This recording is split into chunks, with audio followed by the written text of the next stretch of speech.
Public Library. My name's Miss Carol.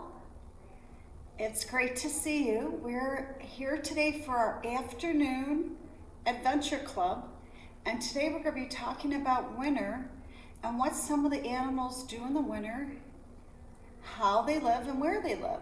And we're going to read a book, and then make sure you stay on till the end. I have a surprise about something you can pick up at our library.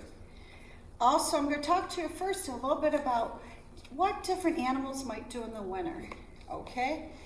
Animals sometimes hibernate, and that's common for bears.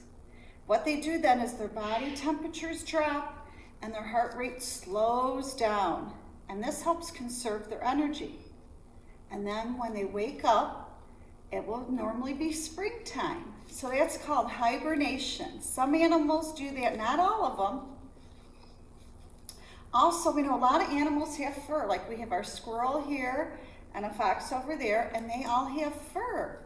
The fur on animals, like sometimes the snowshoe hair, changes colors in the winter, and the snowshoe hair, it changes to white. And that helps them to blend in with the snow, right? Because snow is white. And then the snowshoe hair, they change their color to white, and it helps them hide a little easier, so they're less likely to be eaten, as other animals were predators then. They want to eat them, and so it helps them escape that a little bit. And then the last fact that I think we all know is a lot of birds, they fly south, right? We all like to go to the warm sun, but not all birds, and we're going to learn the cardinals, which is part of the surprise, I'll tell you at the end. They do not fly south. So we live in Wickliffe, Ohio, and we have cardinals year-round here.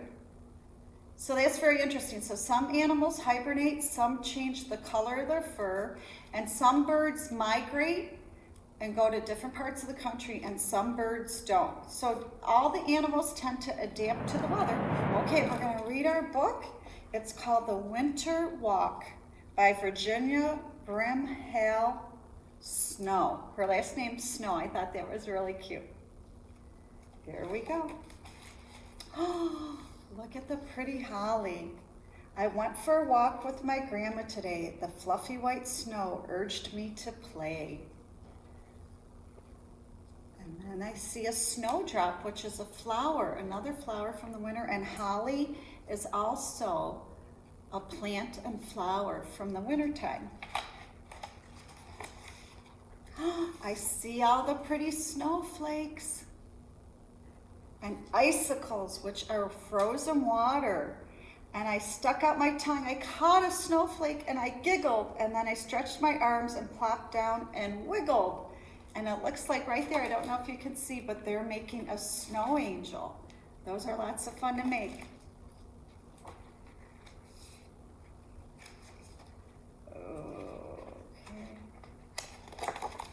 Ooh, now we see some other things. A raccoon. Through the cold months, many animals rest. A raccoon, and we know now that that's called hibernation. And they hibernate underground until the winter is done. And there's the bear. So the raccoon and the bear. Look at how pretty. Some of these are our Christmas trees. A blue spruce branch. Very pretty. And a pine cone. We know those come from the blue spruce tree, a blue spruce pine cone, which we're going to do something fun with today. And then I brushed off some snow and picked up the pine cones that had fallen below. Ooh, this is a really nice book. Good time to cuddle up with a book in the winter, parents. And a ponderosa branch, now that's a little different than the blue spruce. It's a little bit longer, the needle. I found another green tree and the needles were very long. They're right, look at how long those are. Its pine cones were very big and prickly and strong. And every pine cone is a little different from the different trees, the blue spruce and the ponderosa.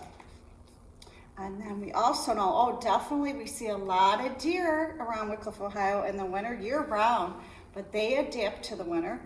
Silently through the trees slipped a long-legged deer and a snowshoe hare. If you're lucky enough to see one of those, that's really neat.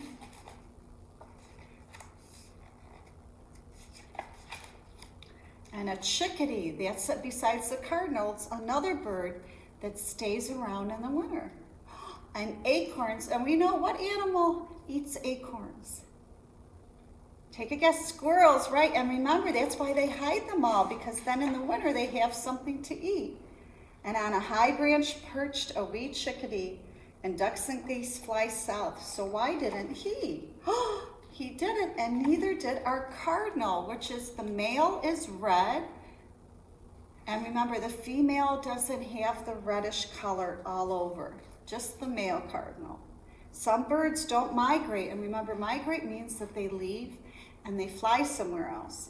So they stay here instead and they eat seeds from our feeders. And we're going to talk about how you can help out the birds and from our bird feeder.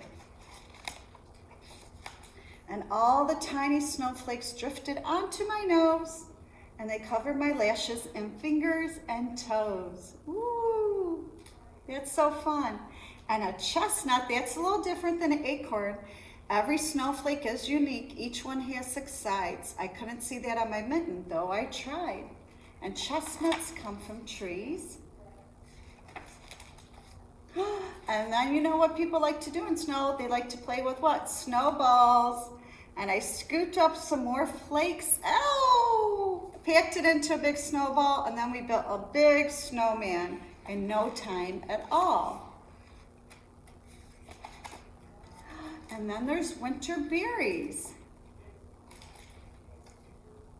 He had rocks for his eyes. Our sticks gave him arms. Look at the snowman. His mouth was of berries, and a scarf kept him warm.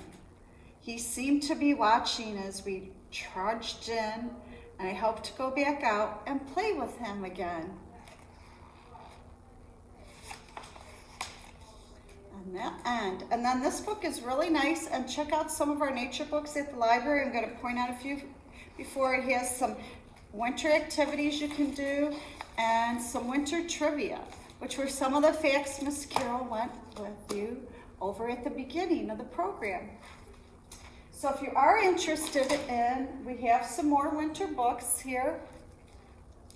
This is called One Snowy Night by Nick Butterworth. Okay, come check out. And this is another book we have called In the Snow, Who's Been Here? And this is by Lindsay Barrett George. And then you will see how the different animals adapt to the winter again, to their environment. Remember, every animal has a habitat where they live. And then you can look at in the snow lots of times to see what the animals have been eating. And sometimes you might be able to see, like with the deer and the other animals, their paw prints. We have footprints and they have paw prints, and we can kind of tell what animal has been outside. So if you're interested in any of those books, come in and get a special little bag with a list of facts about the cardinal, which is the state of Ohio state bird. That's always good to know. And we have a real fun activity in here. Are you ready? I'm going to show you. It's how to make your own little bird feeder. We have pine cones that we were supplied by Holden Margarita. And we have the Crisco for you to roll the pine cone in. And then when you are done with that, we have bird seed that will attach to the Crisco. And then you can take it outside. You could put a little ribbon around the pine cone. And then secure it to a tree, a branch. And then the animals can eat off of that. Some people use, besides Crisco, use peanut butter, but with the nut allergies, we went with the Crisco. So, I hope you enjoyed learning about how animals adapt in the winter in Ohio, and it was very nice to see you today, and I hope you enjoyed our program.